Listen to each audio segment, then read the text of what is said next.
All right, let's take a deep dive into this research paper. The NIC should be part of the OS. It's a pretty in-depth look at network interface cards, Yeah. the parts of our computers that handle that data flow, and proposes a pretty radical shift in how we think about them. Yeah. You know what I found really interesting here is how the authors challenge this traditional view of NICs as just simple data movers. They argue that NICs actually occupy this really critical position.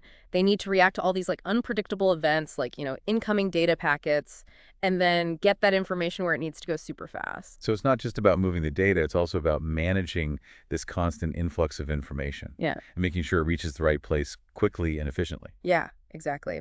And they're saying that the way we design and use NICs right now is Right. actually preventing them from reaching their full potential. And that stems from this inherent distrust between the operating system and the NIC. Exactly. The current way we do it treats them as separate entities, which adds a ton of overhead in terms of communication and coordination. Okay, so can you help us visualize this traditional model? Like, how does a data packet actually travel from the network to an application on a computer? Okay, so think of it this way. A data packet arrives at the NIC, right? First, the NIC reads the packet and it looks at what's inside. Then it does what's called protocol processing, making sure that the data is all good, using things like checksums. Then it figures out where the packet needs to go, like which specific application or process is waiting for it. And that step is called demultiplexing. Oh, so it's like sorting mail, Yeah, making sure it goes to the right yeah, recipient. exactly. A great analogy. So then the packet is put into a special memory queue for its recipient. And finally, the NIC sends an interrupt signal to the CPU, basically saying, hey, new packet's here. And that's where the OS comes in. Exactly. The OS has to stop what it's doing, figure out where this packet goes, find a free CPU core to run that process, schedule it, and then finally let the process get the data. All that back and forth, all those context switches. They introduce latency and use up precious CPU cycles. Sounds like a pretty convoluted process with built-in inefficiencies. Yeah, it is. And that's why people have tried to optimize it with things like kernel bypass. Can you tell us a bit more about how those work? Sure, kernel bypass techniques like, Arrakis, IX, and demikernel, they try to streamline certain things like packet processing by moving it from the OS kernel to the user application space. They might also use techniques like polling, where the application is constantly checking for new packets instead of waiting for those interrupts. So instead of waiting for an interrupt, it's actively looking for new data. Yeah, exactly. And while that can make things faster, it often has trade-offs. Like you might need to dedicate certain CPU cores just to certain tasks, which can be a problem when you have workloads that change a lot, when the demands are always in flux. And the paper also mentions these CPU-integrated NICs, like NanoPU and CCNIC. Are those good solutions? Well, CPU-integrated NICs, they basically involve putting the NIC closer to the CPU, sometimes even on the same chip. And yeah, that can make communication faster, but it doesn't really solve the root problem, the distrust issue or the limitations of that traditional paradigm. So more of a Band-Aid than a complete redesign. Exactly. And that's the big question this paper brings up. Why not make the NIC a trusted part of the OS? Yeah, instead of working around the OS, let's bring the NIC in and use its capabilities better. Right. And that's where these cache-coherent interconnects are really important. Can you explain what those are and why they're so important here? So cache-coherent interconnects, like CXL.mem 3.0 and CCIX, they're like these super fast highways that let different parts of a computer talk directly to each other and share memory crazy fast. So like a shared memory space that both the NIC and CPU can use instantly. Yeah, exactly. Gets rid of all that copying and transferring data back and forth, which was a huge source of latency. Figure 2 in the paper shows this really well. It shows how using a cache-coherent interconnect like NZ and ECI leads to much lower latencies compared to those old DMA methods. A pretty big improvement. It is, and the researchers even say that theoretically, an NIC could figure out what a CPU core is doing, like whether it's running user code or kernel code, just by watching its cache traffic patterns. That's wild. Yeah. It's like the NIC can anticipate what the CPU needs. Yeah. So going back to their main point, they really stress that trusting the NIC is crucial to unlocking its full potential. Why is that trust so important? What do we gain by trusting the NIC? Well, if we trust the NIC, we can give it more responsibility, more access to system resources and information. Imagine an NIC that knows everything about the running processes, where they are, what data they're waiting for. Then it could just bypass a lot of the OS overhead, deliver packets straight to the waiting process on the right core, cutting down latency and boosting performance like crazy. It sounds like we're talking about completely changing how we see and use the NIC. Absolutely. And to prove their point, they actually built a prototype called Lauberhorn. That sounds like a perfect place to stop for now.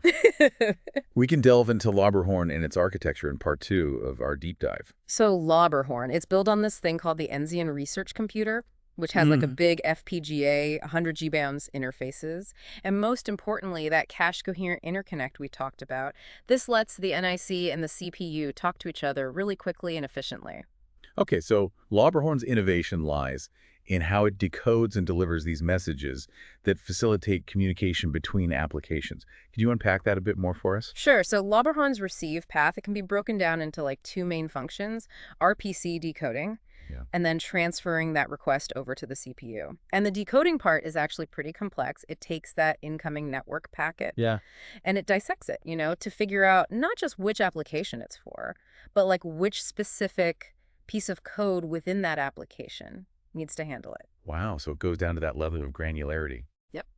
It uses a combination of info from the application, like specifications about the data format and how the code's structured, along with real-time data from the kernel about the OS state, like what processes are running, which cores they're on, and even which ones are actively waiting for data. Right, so this is where that whole trusting the NIC thing is so important. The OS has to be okay with sharing this sensitive information. Yeah, exactly. And the payoff is huge. By having access to this OS state, Lauberhorn can basically predict where the packet needs to go and just deliver it directly, cutting out a ton of that old overhead. So walk us through the process step by step. How does a packet go from the network to the waiting application in Lauberhorn? Okay, let's say we have an RPC request coming into Lauberhorn. First, it goes through a bunch of hardware decoders that strip away all those network protocol headers, like Ethernet, IP, UDP, until you're left with just the payload data. It's like peeling away the layers to get to the good stuff. Yeah, exactly. And then comes the really cool part. Lauberhorn uses what it knows about the application and the OS state to figure out exactly where this data needs to go in memory, the right process, the right core, even the right spot in the code.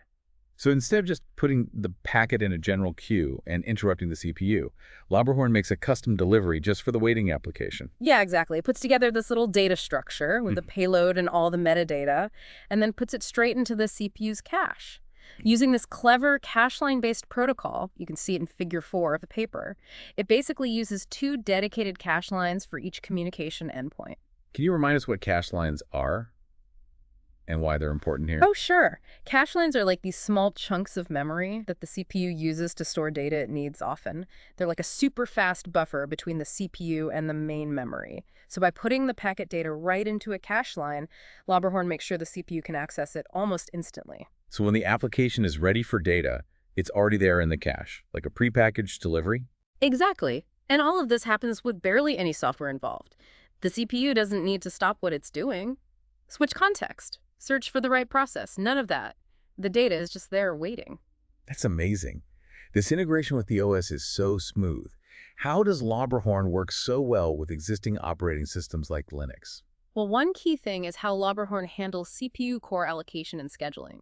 It works with the OS scheduler to make sure that the CPU cores are used efficiently for all kinds of tasks, including those that deal with incoming network requests. So it's not just about delivering packets quickly, it's about managing resources well too. Exactly. So imagine a CPU core dedicated to handling RPC requests. It's running this special kernel thread that's always watching those dedicated cache lines, waiting for Lauberhorn to deliver a packet. Like a dedicated worker constantly on the lookout for new deliveries. Exactly. And as soon as a packet comes in, this kernel thread knows exactly which process needs it.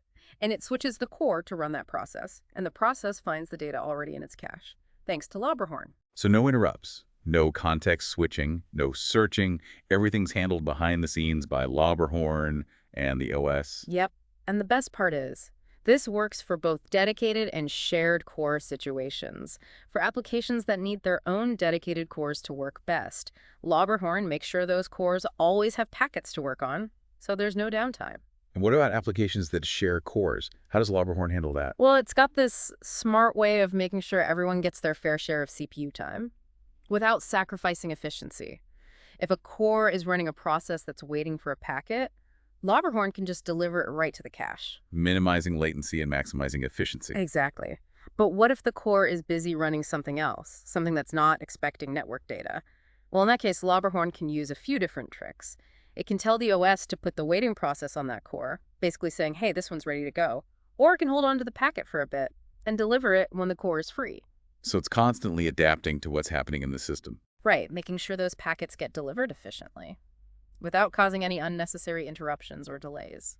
This really highlights the power of this deep integration between the NIC and the OS. It does. But like with any new technology, there's some challenges, right? Things we still need to figure out. The paper mentions some of those. Yeah, there are definitely some things to consider, especially in areas like security debugging and handling really large data transfers. Like, how do we make sure a trusted NIC is actually secure? How do we debug problems when the lines between hardware and software are blurry?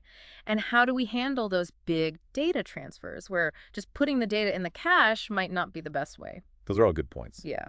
But even with those challenges, the potential benefits are too big to ignore. So what's the big picture here? Where could this lead us in the future? That's a great question, and it takes us to the most exciting part, exploring what this revolutionary approach to network processing could really mean. The researchers paint a very compelling picture of this future, where NICs go from being these passive data movers to becoming intelligent and trusted parts of the OS.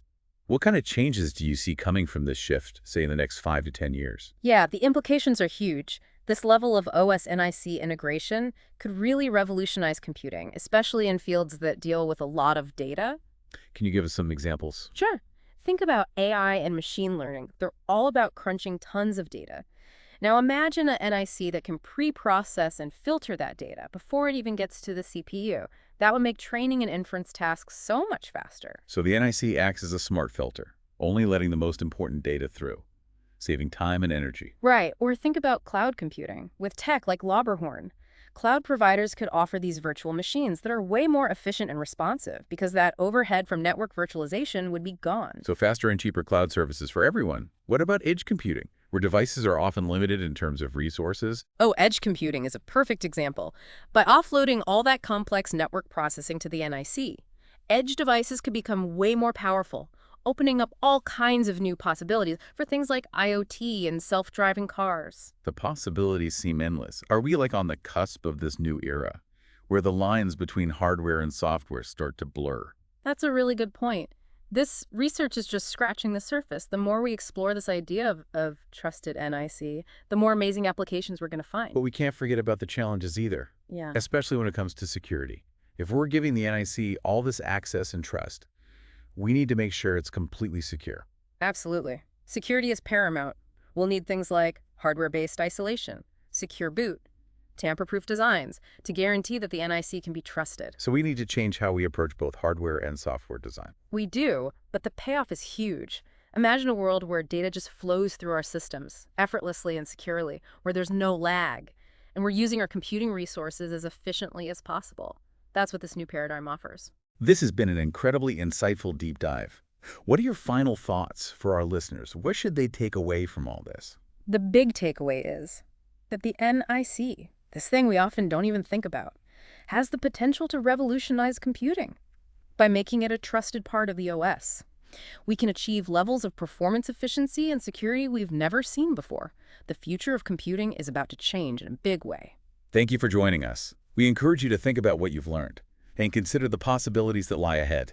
Until next time, keep exploring, keep learning, and keep diving deep into the world of tech.